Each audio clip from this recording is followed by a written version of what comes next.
Praise be Jesus Christ, now and forever.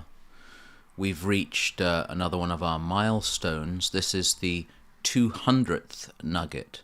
As you might remember, we started the Nuggets way back in the dark and demonic days of lockdown. It was a way I thought I could at least reach you to a certain extent, supporters of Nazarene, but also to give a little gift, just a little weekly meditation. And now 200 weeks later, we are at the 200th episode, so I'm grateful to God for managing not to miss one. We've had one or two technical glitches, but we've never actually missed an episode, and even sickness, we've managed to get it done. So we don't reach that many people, but I'm grateful to God for having had this opportunity, and will continue as long as possible. I tend to be preaching not only to myself, preaching to the choir, but also preaching to myself, so I hope it does help one or two people. I've mentioned before that I find the apostles, or nearly all of the apostles, very encouraging, because they are so often quite stunningly stupid. Perhaps that's a little unfair. Maybe doltish or simple might be a better way of putting it. Maybe the Lord needed a few simple fellows to mould and make into heroes, which they certainly became, not just heroes, but saints. St. Paul famously said of most of the early Christians that they were not the high and the mighty of the world, but rather those the world considered foolish, even the dregs of society.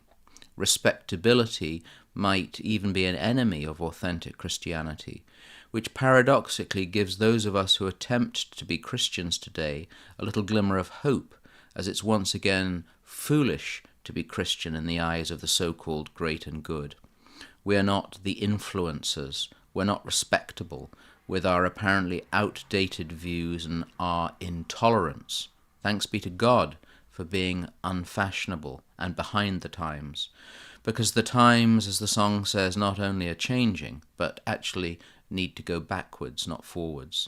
Could back to the future be our Lenten slogan?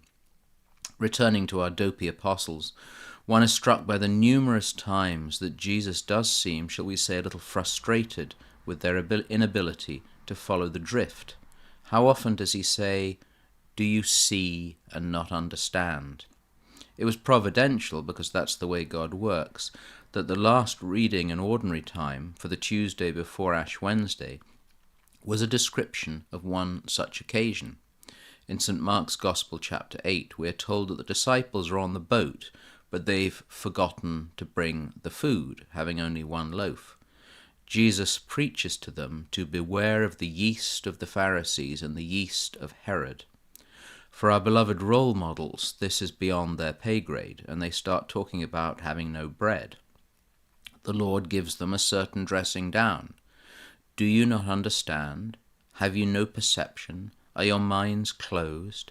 Have you eyes that do not see, and ears that do not hear? When we remember that the words of the gospel are addressed to us, that this is Jesus speaking to me and to you, do we not feel rather small, certainly childlike, but perhaps childish? After questioning them further, Jesus asks one last time, "Are you still without perception?" What a perfect way to begin Lent. Jesus is asking us, maybe with some frustration, are we still without perception?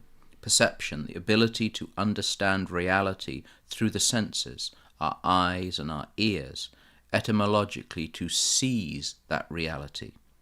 Can we not perceive the truths of our faith, see and hear the good things God has done and is doing in our lives?